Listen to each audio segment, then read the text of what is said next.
اللہ الرحمن الرحیم۔ السلام علیکم دوستو، آج کی ویڈیو میں ہم حضرت بی بی مریم علیہ السلام کی فضیلت اور حضرت عیسیٰ علیہ السلام کی ولادت کا تذکرہ کرنے جا رہے ہیں، لہٰذا ویڈیو کو سکپ مت کیجیے، آخر تک ویڈیو دیکھیے۔ اگر چینل پر نئے ہیں تو چینل کو سبسکرائب کر لیں تاکہ آئندہ آنے والی ویڈیو آپ تک پہنچتی رہے۔ اسلام کے مطابق حضرت مریم علیہ السلام ایک انتہائی شریف، عفیفہ اور پارسا خاتون تھی جو ہر وقت اللہ کی عبادت میں مشغول رہتی اور انہیں کبھی کسی مرد نے چھوا تک نہ تھا۔ ان کا بغیر کسی جنسی تعلق کے حاملہ ہونا اللہ تعالیٰ کا ایک بہت ہی بڑا معجزہ ہے۔ قرآن مجید ہمیں بتاتا ہے کہ اللہ تعالیٰ کا عظیم المرتبت فرشتہ حضرت جبرائیل علیہ السلام اللہ کے حکم سے حضرت بی بی مریم علیہ السلام کے پاس آئے اور انہیں بیٹے کی بشارت دی۔ خالق کائنات کے حکم سے فرشتے نے ان میں روح پھونک دی، جس سے وہ بغیر کسی جسمانی ملاپ کے حاملہ ہو گئی، جو اللہ تعالیٰ کی نشانیوں میں سے ایک نشانی تھی۔ جبکہ قرآن میں اللہ تعالیٰ روح کو اپنا حکم بیان کرتے ہیں۔ اسلامی عقیدے کے مطابق روح اللہ کا حکم ہے اور یہ حضرت عیسیٰ علیہ السلام سمیت ہر زندہ مخلوق میں موجود رہتا ہے۔ جب تک یہ حکم ہمارے اندر موجود رہتا ہے ہم زندہ رہتے ہیں، اور جب اللہ تعالیٰ اس حکم کو منسوخ کر دیتے ہیں یا روح کو واپس بلا لیتے ہیں تو جسم مردہ ہو جاتا ہے اور انسان فوت ہو جاتا ہے۔ یہ روح کائنات کا ہر زندہ شے میں تب تک موجود رہتی ہے جب تک خالق کائنات اسے زندہ رکھنا چاہتے ہیں۔ ارشاد باری تعالیٰ ہے، اور جب فرشتوں نے کہا اے مریم، بے شک اللہ نے تجھے چن لیا، تجھے پاک کر دیا، آج سارے جہان کی عورتوں سے تجھے پسند کیا۔ اے مریم، اپنے رب کے حضور ادب سے کھڑی ہو اور اس کے لیے سجدہ کر اور رکوع کرنے والوں کے ساتھ رکوع کر۔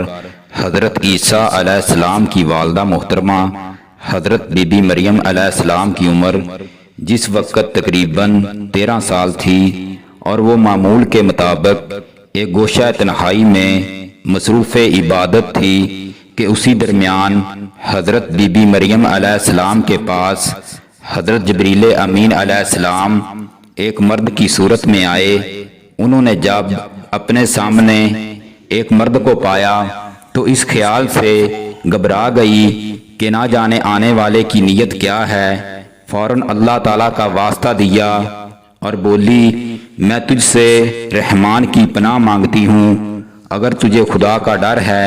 حضرت جبریل امین علیہ السلام نے یہ کہہ کر ان کی گھبراہٹ کو دور کیا کہ میں انسان نہیں بلکہ فرشتہ ہوں اور تیرے رب کی طرف سے بھیجا گیا ہوں تاکہ تجھے ایک فرزند دوں۔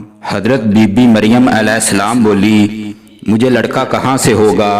مجھے تو کسی آدمی نے ہاتھ نہ لگایا، نہ میں بدکار ہوں۔ حضرت جبریل امین علیہ السلام نے انہیں بتایا کہ رب کی مرضی یہی ہے کہ تمہیں مرد کے چھوئے بغیر ہی لڑکا عطا فرمائے اور اسے اپنی قدرت کی نشانی بنائے، اور یہ اس کے لیے کچھ مشکل نہیں ہے۔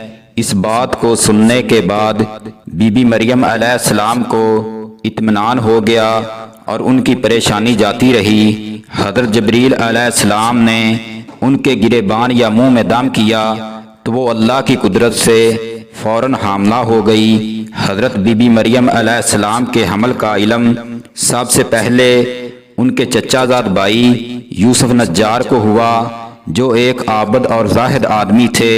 انہیں بڑی حیرت ہوئی، یہ کیسے ہوا؟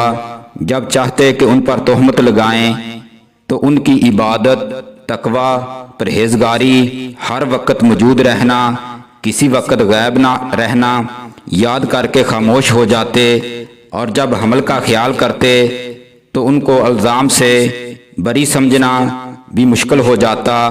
آخر کار انہوں نے ایک دن کہا، اے مریم، یہ تو بتاؤ، کیا کھیتی بغیر بیج کے، درخت بغیر بارش کے اور بچہ بغیر باپ کے کیسے ہو سکتا ہے؟ حضرت بی بی مریم علیہ السلام نے کہا، ہاں، اللہ تعالیٰ نے جو سب سے پہلے کھیتی پیدا کی وہ بغیر بیج کے ہی تھی، درخت اپنی قدرت سے بغیر بارش کے اگائے، اور حضرت آدم علیہ السلام کو بغیر ماں باپ کے پیدا کیا۔ بے شک وہ ہر شے پر قادر ہے۔ ان باتوں کو سننے کے بعد ان کے چچا داد بھائی یوسف نجار کا شبہ رفع ہو گیا۔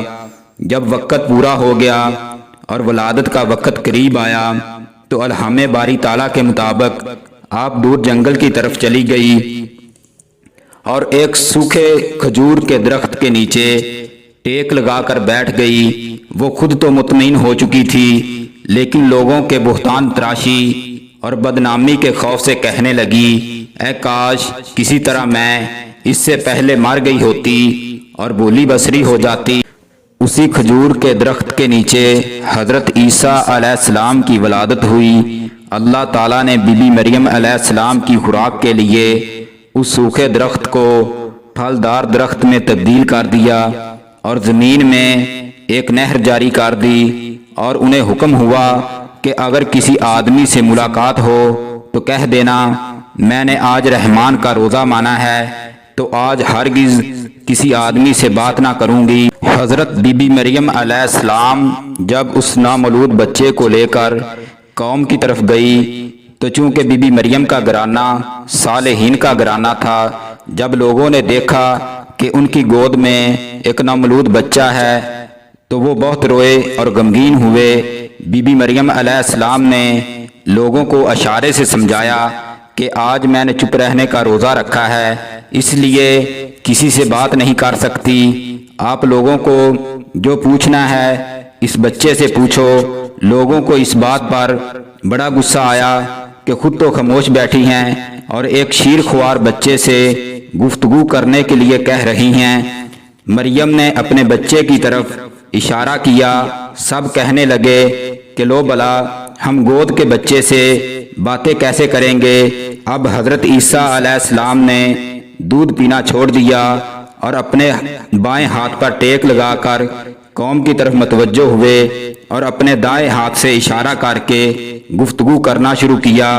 بچے نے فرمایا، میں ہوں اللہ کا بندہ، اس نے مجھے کتاب دی اور مجھے نبی بنایا، اور اس نے مجھے بابرکت کیا جہاں کہیں میں رہوں، اور اسی نے مجھے حکم دیا ہے نماز ادا کرنے اور زکوٰۃ دینے کا جب تک میں زندہ رہوں، اور مجھے خدمتگار بنایا ہے اپنی والدہ کا، اور اس نے مجھے جابر اور بدبخت نہیں بنایا، اور سلامتی ہو مجھ پر جس دن میں پیدا ہوا اور جس دن میں مروں گا اور جس دن مجھے اٹھایا جائے گا زندہ کر کے۔